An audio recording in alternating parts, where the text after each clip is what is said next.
Good morning. Thank you for that nice introduction. I'm proposing to you an ingredient that's in our food system that you probably don't even know exists.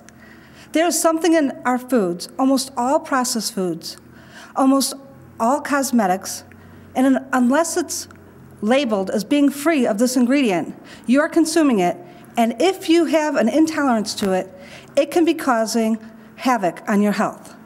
This ingredient is gluten. Gluten is the protein component in wheat, barley, and rye. It's in almost everything that's processed.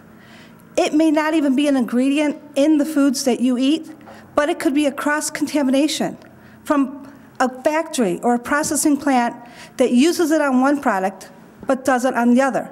Therefore, anything that comes from that factory actually has gluten in it. You may be asking yourself, why is that important? Why do I care? Millions of people have an intolerance or a sensitivity to gluten. An intolerance to gluten is called a gluten sensitivity. It can cause your health to go down the drain. It can cause diarrhea, cramping, bloating, and a whole host of other symptoms. Now, if you're gluten insensitive, the simple way to improve your health is to avoid gluten. That is a very simple remedy for that. But if you have celiac disease, you have an autoimmune reaction to gluten. This autoimmune reaction will cause the villi in your intestines to flatten. Flattened villi cause malnutrition. It can cause weight gain or weight loss. It can cause fatigue and a whole host of other symptoms. There are lists and lists of symptoms that celiac disease people can encounter if they are consuming gluten. Now, you may be wondering, how do you eliminate gluten from your life? The number one step, education. You need to educate yourself on the ingredients in your food, your cosmetics, your shampoos. It could be in your toothpaste. You can absorb it through your skin. 1/16 of a teaspoon for a celiac disease person can cause severe abdominal pains and causes many of them to arrive at the emergency room thinking they have other diseases and problems, such as appendicitis, colitis, Crohn's. There are a variety of things that people with celiac disease become diagnosed with, but they continue to be sick. They will continue to experience symptoms as long as they are consuming gluten. Gluten is also a hidden ingredient. It's not something that your product is going to just say it has gluten. It's going to call it a whole host of names. It's usually used as a binder or thickener. If it has a gravy, it probably has gluten. If it's a noodle, it has gluten. You have to remember if it contains wheat, barley, or rye, it also contains gluten. People that are sensitive to gluten can just eliminate the amount that they intake. So you have to play with your diet, determine how much you can tolerate, and stay within those limits. If you go outside of those limits, now you are causing yourself to have adverse reactions. If you choose to deny that you have celiac disease, you are choosing a road of bad health.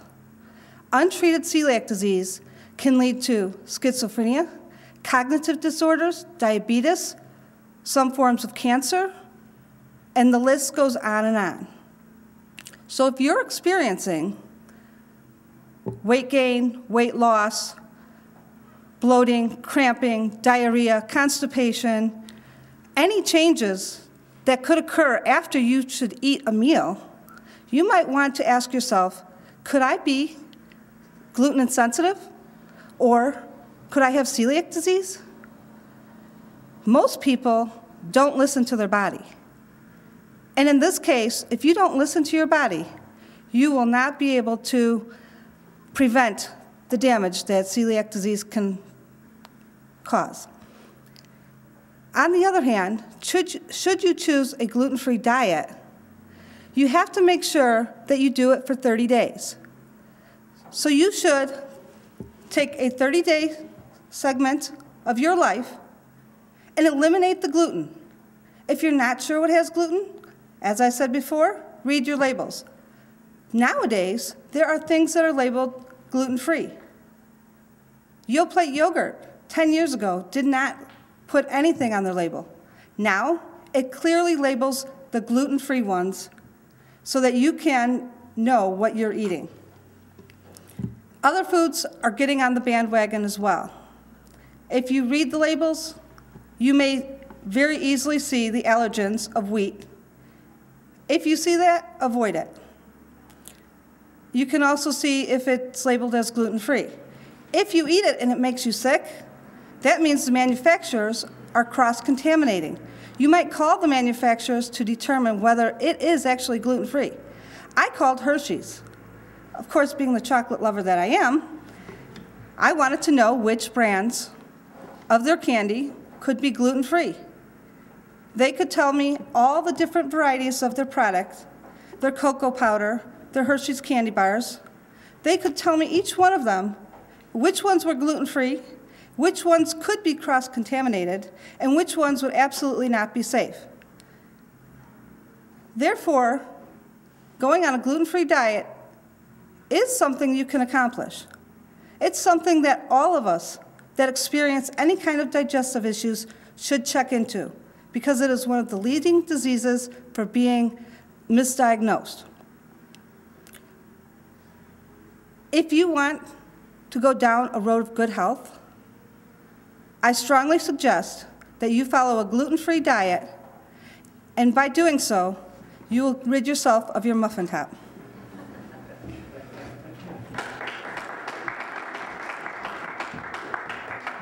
I don't know about you, but I certainly learned something from that speech. Thank you, Beth. Before I turn the meeting over to our general evaluator, I'm going to invite our table topics master, Chuck Keskel, up to conduct this exercise.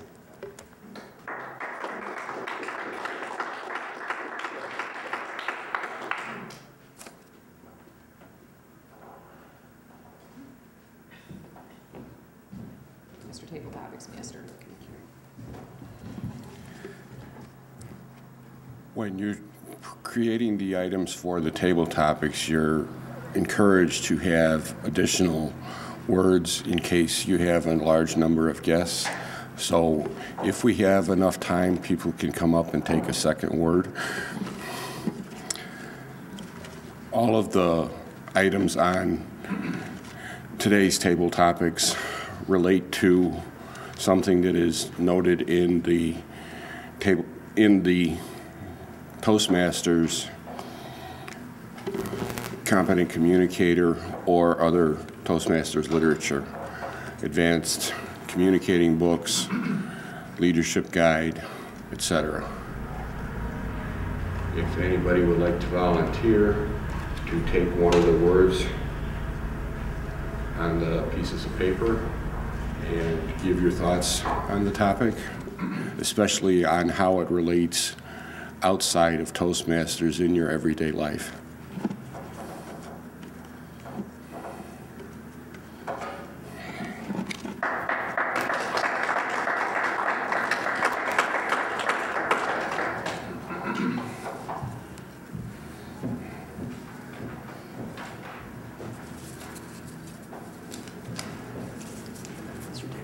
Thank you. Mr. Table Topics Master, fellow Toastmasters, guests. I believe it's a wonderful thing that we have Kismet and Muffin Top as the words today, because I think that it was Kismet that I wore the sweater that I wore today. It certainly highlights my muffin top and the belly hanging over the sides a little bit. One of the words that, the word that Chuck gave today was entertaining. And one of the things that I've seen through Toastmasters is how entertaining it has been for me to see the different people say their speeches. Gabby, you always entertain with with your smile and exuberance, and I appreciate your speeches every time I see you. John, I appreciate your courage. You entertain when bringing in your dog and sharing about martial arts and all these various things. Frank never fails to entertain with his words of wisdom and excitement as he goes through sharing pieces of his life. And Patrick had left, and I used his words, so I was appreciative of what he does. Patrick always entertains me when he gives his speeches. He always cracks me up, and I enjoy those various things that he shares. Toastmasters has been valuable for me in the aspect of trying to help me to be more confident in my speech, in my use of hand gestures, and also to get that word out of my vocabulary. Helpful. It always comes in periodically.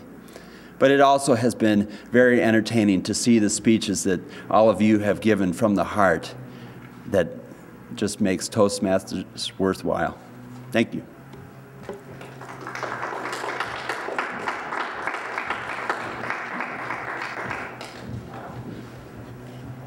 Thank you, Scott. May I have the next volunteer?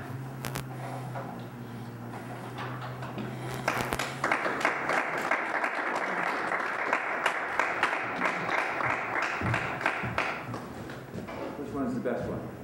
They all are. They all are. Okay. There's one.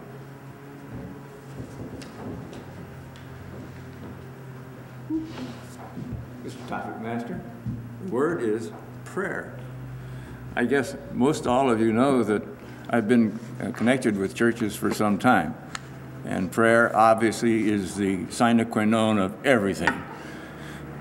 It starts, it stops, it's in the middle, it's what we do every day. And the good Lord has told us to pray without ceasing. And that's a good example of what we should be doing. And there's ways of praying. You don't have to get down on your knees and raise your hands and say hallelujah. You can do it quietly, you can do it meditatively, you can even do it publicly. And the way to do it publicly, obviously, is to get somebody and sit down and say, let's pray. That's pretty simple. And you know it's effective. It's effective because God promises that he'll hear it. He didn't promise to give us what he said, what we prayed for, but he promised to hear us. And the people that are most benefited by praying is yourself. All of a sudden you feel, oh, I got somebody helping me. It's out of my hands. Things are going along pretty good. And you know what? Things start getting better. Believe it or not, it always happens. At least I feel like they're getting better. Whether the world feels it or not, I don't really care. I want to feel it. And that's what's important. And I think any prayer, well said, will do the trick. Thank you. I am sure that's a good one. Thanks.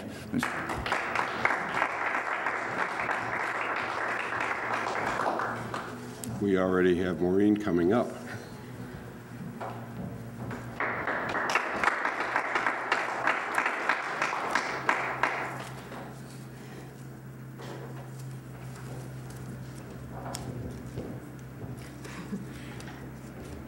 I'd like to use two words. Thank you, Mr. Toastmasters. I would like to use Frank's words, too. I was praying I would get a good word. Mine is body language, and this is really good for me with Toastmasters because I'm always practicing on slowing down, and pauses are fine, so that body language is good. Not being all frantic, just trying to relax and maybe even step away from the podium a little bit, and so not to use the crutch. So practicing body language has helped me a lot. Also at work, I deal with the public a lot, so you want to appear confident, and it takes practice to do that. Thank you.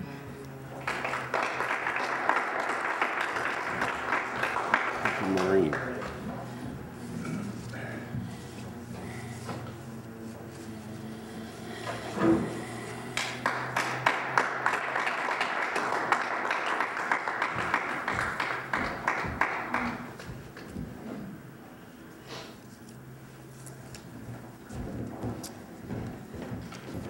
My word is leadership. Most people don't think that public speaking for anyone is leadership skills, but it is. I have learned through 4-H, and especially through Toastmasters, that leadership is a very big key in knowing that you can be confident here at this lectern and speak your mind, and not to mention the great environment that Toastmasters provides.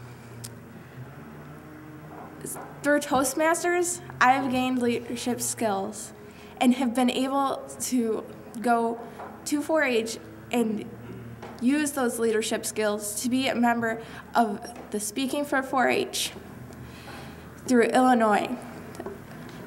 And that means speaking to representatives and going through countless trainings that may have been helpful, but Toastmasters got there first.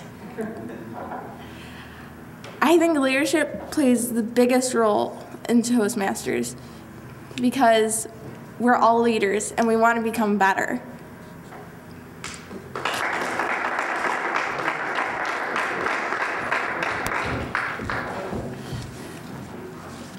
Who's going to get here first? Someone's trying to take my name tag.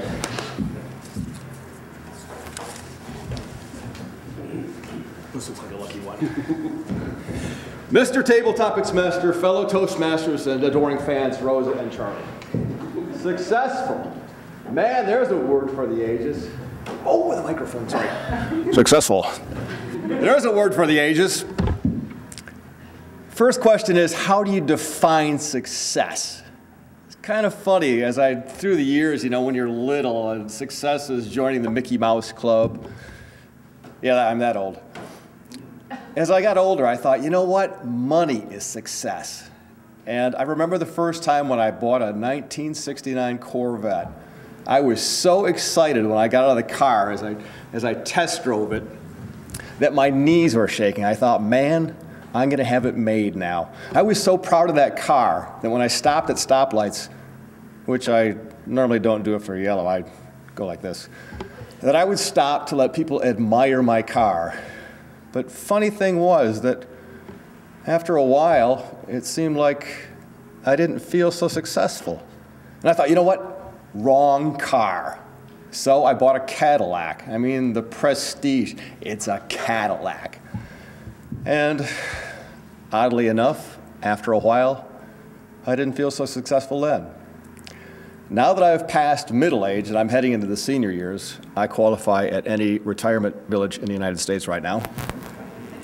I sort of define success as having a few friends, good health, the ability to grow through organizations like Toastmasters, the ability to challenge ourselves, to always make ourselves a little bit better. That's how I define success now. That's why at 8:30, rather than watching Andy of Mayberry reruns, I am here at Toastmasters. Mr. Table Topics Master.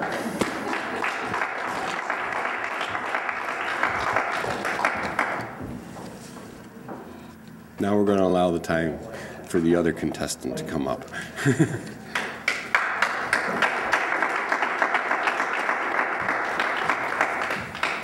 Doesn't matter, I'm challenged. Thank you, sir. Thank you.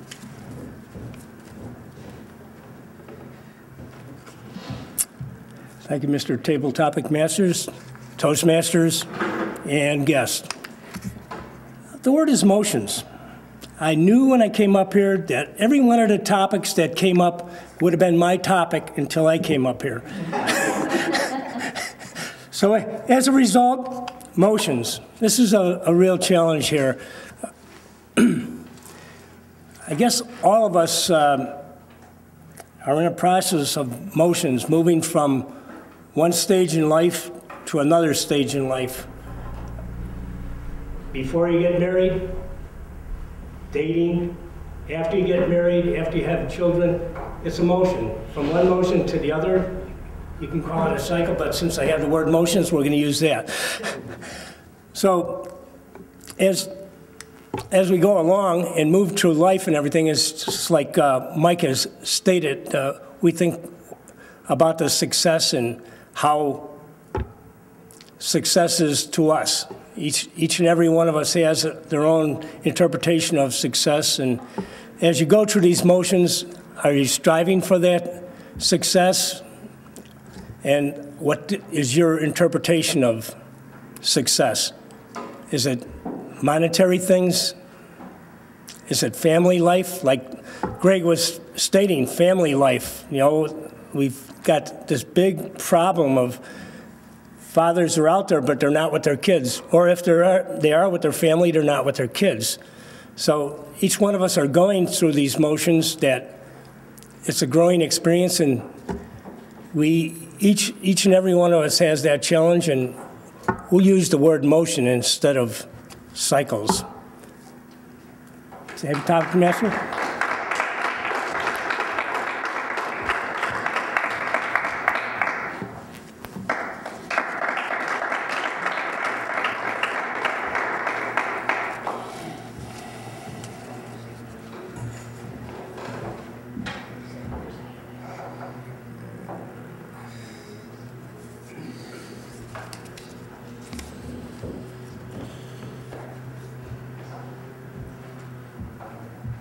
My word is competent. I think, since I joined Toastmasters, I've become a more competent speaker and leader. Because I wasn't before. I was sort of shy and withdrawn into myself. And because of Toastmasters, I've learned to speak out for myself and be a good leader and get my story out of my past. Because people have told me that with everything I've gone through in my life, it would help someone sometime. So at least I can help other people with telling my past, and maybe if it helps a kid or a father or helps anyone, then I know I'm doing the right thing.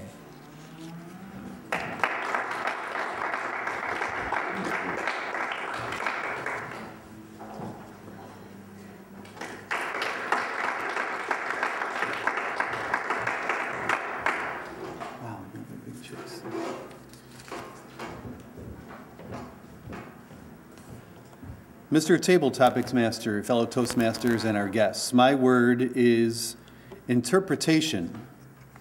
Interpretation is a good challenge for any leader and speaker. I've found that certainly over the course of my Toastmasters tenure here, but I think that I would have to admit, and probably you would too, that interpretation comes into every avenue of life. From the time that I put my feet out of my bed in the morning, and perhaps, like this morning, I kick the dog, who's not supposed to be there. I am forced at that very moment to interpret my environment, and I think hand in hand with interpretation goes reaction and response. I love Polo, my golden retriever, and so I gave him a lot of grace this morning when he wasn't supposed to be at the foot of my bed. Now that's just my dog. However, I want to suggest to you and challenge myself that interpretation comes into play beyond the footsteps coming out of my bed in the morning. It comes when I enter the workplace, when I enter the marketplace, when I come to Toastmasters, when I'm in my church settings and in my children's school settings, interpreting my environment, the influences around me, and then my response and reaction time. Toastmasters continues to help chisel me into the kind of person that I always hoped I would be, even in my younger years, when I suffered from more self-esteem problems and getting out there and feeling confidence. Interpretation over these last 18 to 24 months has been raised to a new level because of my Toastmasters experience. Mr. Table Topics Master.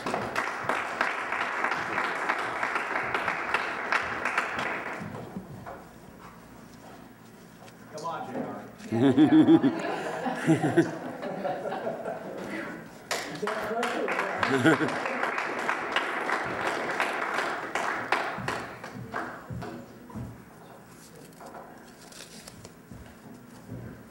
Whoa.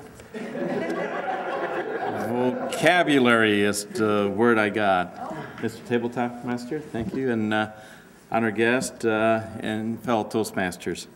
Yes, I have had to focus more on my vocabulary when I joined Toastmasters, and as I structure my speeches, is key to use the right word correctly to make sure that I'm getting my message across to you. So it's important to have the right vocabulary in your speeches as you develop them and practice them to make sure that your point that you're trying to get across with your message is well understood. And like Beth, your speech this morning, you had some very good words in there that, you know, and then examples to bring it home. So thank you.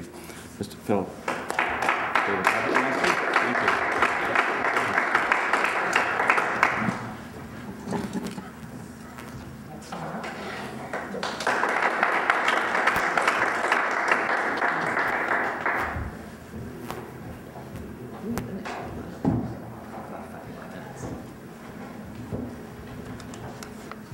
Vocal variety.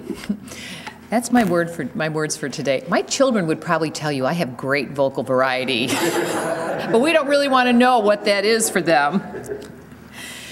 Toastmasters has taught me so many different things, but the first person who taught me to be a Toastmaster was my father, and I recently recognized his 19 years as being with the Lord up in heaven.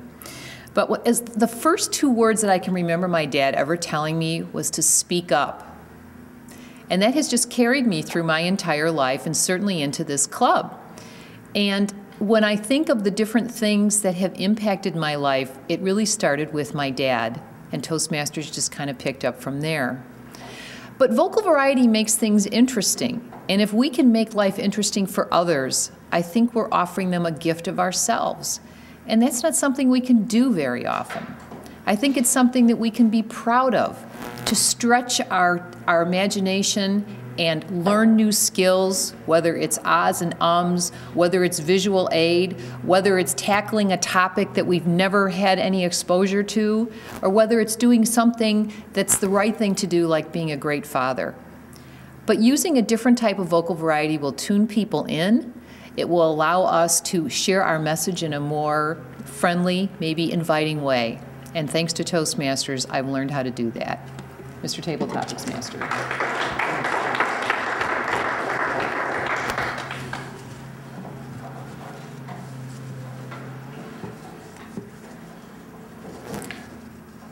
I'm going to grab one of them myself because it's easy coming up with the list, but hard to actually answer it.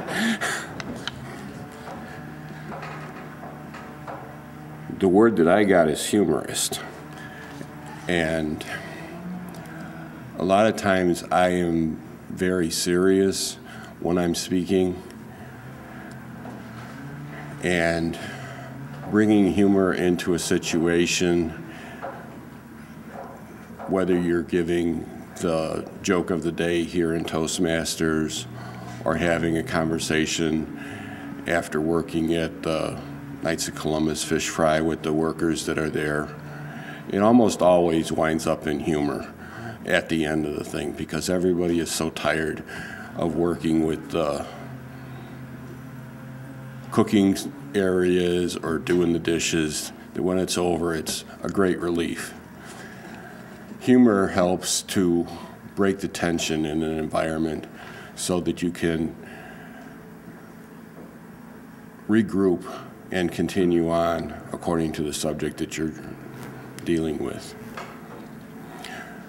In Toastmasters, there is a humorous speech competition that goes to the international convention periodically. every Toastmasters meeting has a humorist role for the joke of the day.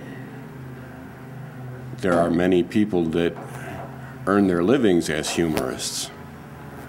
The comedians in Las Vegas and the comedians in the local comedy clubs. There are many people that tell jokes by accident. Something winds up being funny as part of the story that they're telling. Humor can always be applied